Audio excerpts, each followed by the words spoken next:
Hello, everyone. It's Tuesday. I like to hop on here live and do a little bit of coaching and,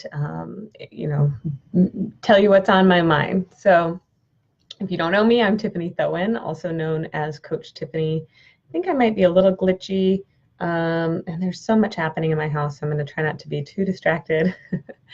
But I'm working on writing a blog post about the best indicators of health and how weight and BMI. Oh, someone hopped on. Hi there. So I'm writing a blog post about how weight and BMI are not the best measures of health. So BMI index was actually created over 100 years ago, and it has been shown, the research is showing that it is flawed, that it miscategorizes people as unhealthy who are actually healthy and categorizes some people as healthy who are actually not healthy. So what do I mean by healthy? So a lot of times when we go to the doctor, the myth or idea that our size equals health is perpetuated, right? Doctors automatically say, oh, you're above this certain BMI, you need to lose weight, you should go on a diet, right? And we know from research, and many of you have heard me talk about, that diets don't work. And when we focus on weight loss, it actually contributes to weight gain over time. So it's not effective, right? Diets are not effective and they don't work. So focusing on weight loss and BMI as being kind of the be-all, end-all goal is actually harming us. It's harmful. It perpetuates diet culture and diet mentality. And unfortunately, we as healthcare providers tend to perpetuate that. So out of curiosity, I looked at my BMI today and it was 29.19. And I had to go in the garage and get out my scale since I don't really weigh myself anymore. And of course, I've had more, treats lately with the holidays and everything. And so the weight was a little higher than in the past. But it's not how I judge myself anymore. It's not how I judge my value and my worth. It's not how I judge my health either.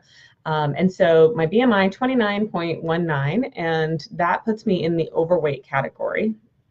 And it puts me less than a point away from the obese category.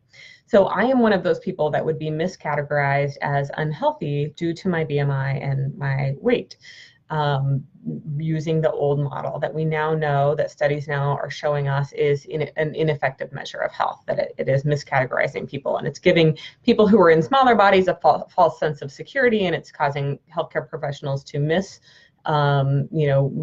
health issues, illnesses, and diagnoses that they need to know about, right? And then it's causing people who are in larger bodies to have that stigma and that shame attached to their size, and it's preventing them from seeking and getting appropriate health care. So when you go to the doctor and they focus on your weight, first of all, you can choose to say, I don't want to be weighed. No, thank you. And unless you have like a, heart failure or something like that, where they're actually measuring how much fluid you have in your body. They're not really measuring your body size by weighing you. So those are pretty, unique circumstances. But for the majority, you can choose to not be weighed. And second of all, when you go and the doctor says that, a lot of times they are, they're doing what they've been trained to do, but they're missing opportunities for health interventions that would actually help you to be healthier by focusing on weight. So for me, back to the BMI thing. So again, I'm in the overweight and almost to the obese category. And the reason that people say it's bad to be in those categories is that they're concerned about things like heart disease. They're concerned about blood pressure and diabetes and these things, right? Well, I've had all of those things checked. My hemoglobin A1C, which is the measure of, it has to do with your red blood cells, but it tells us how much your blood sugars are out of control. So kind of your risk for diabetes or whether you have diabetes, right? Mine is actually the lowest that my naturopath has ever seen. So I definitely don't have issues with blood sugar, right? My blood pressure is very low. It's never been high. My cholesterol is low. The ratio isn't great. So that's something that I work on by taking fish oils and eating lots of fiber, right? But that doesn't have anything to do with my weight. It's actually a genetic thing. So I've had testing done. Also, I know my family history is for kind of not having a great ratio. We have not kind of too low of good cholesterol, right? And the bad cholesterol is also low, but when your good cholesterol is low, it's that balance that you're looking for. So anyway, the point is that my indicators for health are actually all excellent. I eat kale every day. I'm working on moving my body. I've healed my back injury, and now I go for walks every day. So the point of all of this is that I am a living example of someone who would be harmed by the categorization of BMI and health, right? Because people would tell me I need to lose weight, and then I would go into that dieting and shame and weight, struggle, frustration, right? That I actually bought into for so many years, when instead I can focus on things like making sure that my blood sugar is well controlled, right? Making sure that my blood pressure is at a good number, trying to improve my cholesterol, trying to move my body, right? And eating well. And the way that I gauge these things is, I do go to the doctor regularly and I get those things measured, but I also gauge my health by how well I feel. So I no longer gauge my health based on my size. And the research is backing up that that's not a good indicator of health. So this month, I'm really focusing on rejecting the diet culture, rejecting the diet mentality. It's actually the first principle of intuitive eating. And then in subsequent months, we'll be going into the other principles of intuitive eating, such as honoring your health, honoring your fullness, honoring your emotions with things other than food, honoring your health through gentle nutrition, honoring your body with fun exercise that we enjoy. So when we go into intuitive eating, we do reject diet culture and diet mentality, but we don't. Hi guys, I haven't said hello in a minute. If you're watching, just say hi, give me some hearts and some likes. Tell me where you're watching from. If you can relate to, feeling like the healthcare industry is perpetuating diet culture by categorizing you using things like BMI and focusing on weight loss instead of health. Just maybe shoot a comment in there about your experience with that, or hi Gloria. Tell me what you've experienced, or just say like, yes, you've been there. So the idea is that when we use BMI, it's an archaic system, and it actually isn't a good indicator of health. It's actually not even a good indicator of whether what your size is even, because it doesn't take into account muscle mass or any of that, or bones for that matter. But it also miscategorizes people into unhealthy that are healthy and healthy that aren't healthy. So we really can't use that as a good indicator of health. So what are some other things we can do? Again, we're looking at, getting in extra veggies, right? Gentle nutrition, but that doesn't mean you can never eat a cupcake. We're looking at moving our bodies more. We're looking at doing things like reducing our stress, managing our stress through meditation, through yoga, through exercise, walking, through, you can go to the float spa, you can get massages, whatever it is. Acupuncture is a great way to help manage stress. So stress reduction, getting quality sleep. So if you want to measure things, measure how far how much movement you got in your day today, how many times you stood up, or you can measure how long are you sitting for at a time. If you want to look at the good, bad, and ugly, right?